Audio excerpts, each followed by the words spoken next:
మీరు ఏపీలో 20 స్థానాలు చేసినన్నారు కదా! 22 స్థానాలు చేసినాం. తెలుగుదేశమా? వైసీపా? తెలుగుదేశం మెజారిటీ తెలుగుదేశం చేసినాం. ఒక 2, 3 వైసీపీ కూడా చేసినాం. అవి గెలిచినాయా? వైసీపీ గెలవలేదు. చెప్పిరా వాళ్ళకి ఆ విషయం? చెప్పినాం. ఆ? చెప్పినాం. మీరు కష్టమని. చెప్పినాం. వాళ్ళ ఫీడ్‌బ్యాక్ ఏమిటి? వాళ్ళు ఏం రెస్పాండ్ అయ్యారు? వాళ్ళ అంచనా ఏంటంటే 90 సీట్లు వస్తాయని అంచనా అందరికీ. మాస్ అంచనా వాళ్ళది. Simple logic. నేను తెలుగుదేశం పార్టీ కూటమి ఎట్లా గెలుస్తుంది అనే దానికి విజయవాడ నుంచి ఆంధ్రప్రదేశ్కి తెలంగాణకు రహదారి మీకు తెలుసు. విజయవాడ రహదారి. విజయవాడ రహదారి దగ్గర 3 టోల్ గేట్ల దగ్గర మేము ఒక క్రోనింగ్ మీటర్ పెట్టినాం. ఓహో! టీముని పెట్టినాం. ఓటేసి వచ్చేటోళ్ళందరినీ, ఓటు వేయడానికి పోయేటప్పుడు ఓటేసి వచ్చేటోళ్ళందరినీ మోర్ దెన్ 35% ఓటర్స్ హైదరాబాద్ నుంచి తెలంగాణ ప్రాంతం నుంచి వెళ్ళిండ్రు.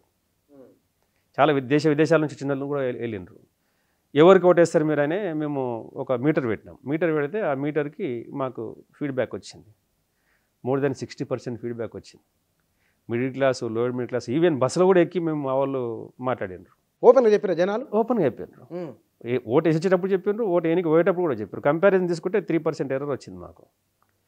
సో ఇంత కమాండ్ వచ్చిన తర్వాత నీకు ప్రతి పోలింగ్ కేంద్రం దగ్గరికి వెళ్ళి మనము చేయడం ఎంత కష్టమవుతుందో, ఒక ఎంట్రీ ఎగ్జిట్ అక్కడ చూసుకుంటే కామన్ ఎంట్రీ కామన్ ఎగ్జిట్ చూసుకొని చేస్తే హైదరాబాద్ పబ్లిక్ పల్స్ నీకు అర్థమైపోయింది.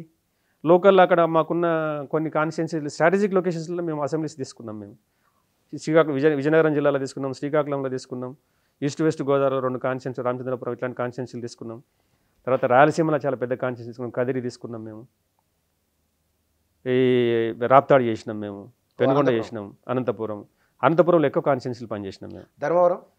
ధర్మవరం మేము చేసినాం. ధర్మవరంలో కేటీఆర్ ఎందుకు ఓడిపోయాడు? అసలు అంటే దేశంలో ఆయన తిరిగినంత ఎవరు తిరగలేకుంటారు.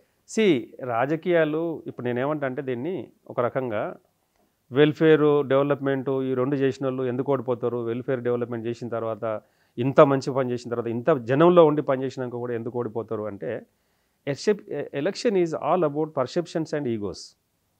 ఓటర్ని రాంగ్ సైడ్ రబ్ చేసి నీకు రాంగ్ సైడ్ రిజల్ట్ ఇస్తాడు, రైట్ సైడ్ రబ్ చేస్తే రైట్ సైడ్ రిజల్ట్ ఇస్తాడు. నువ్వు అప్పటి వరకు ఏం చేసినావు, ఎంత అన్నం పెట్టినావు, బిర్యానీ పెట్టినావా, లేకుంటే ఎంత దావా చేసి ఎట్లా ఇచ్చినావు, ఎంత నువ్వు కడుపు నిండా పెట్టినావు అనేది కాదు ముఖ్యమైన సబ్జెక్టు. కేతిరెడ్డి ఓడిపోవడానికి కారణం రాష్ట్రంలో జగన్ ప్రభుత్వం మీద ఉన్నటువంటి వ్యతిరేకత రోలిన్ అయింది ఆయన మీదకి. అట్లా రోలిన్ అయి ఓడిపోయిన వాళ్ళు చాలామంది వైసీపీలో మంచి నాయకులు ఓడిపోయారు చాలామంది. అంటే ఓవరాల్ స్టేట్లో ఒక పర్సెప్షన్ బిల్డ్ అయింది. ఈసారి మాత్రం ఖచ్చితంగా జగన్ని ఇంటికి పంపించేసేయాలి.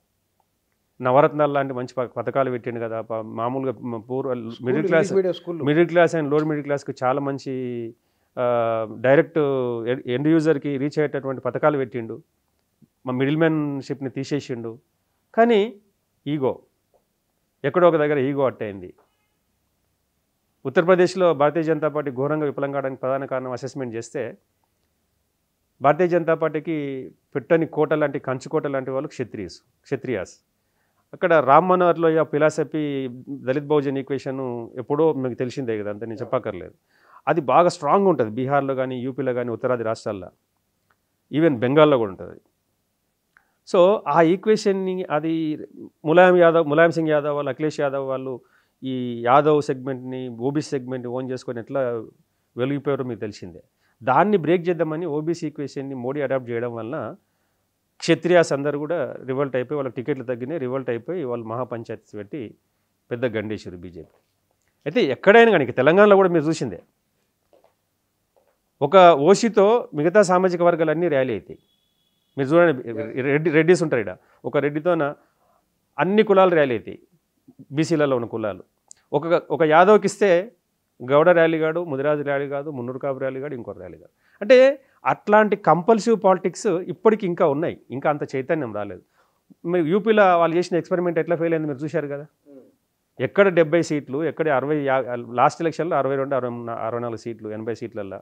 ఈసారి 50 వస్తాయని అంచనా వేశారు, 30కి పడిపోయింది మీటర్. అంటే ఒక చిన్న ఎక్స్పెరిమెంటే కావచ్చు, అది ప్రజలకు పనికొచ్చే ఎక్స్పెరిమెంటే కావచ్చు, బట్ మాస్ సెగ్మెంట్లకు అది వెళ్ళిపోయినప్పుడు రాంగ్ రిజల్ట్స్ రివీల్ చేస్తుంది ఖచ్చితంగా.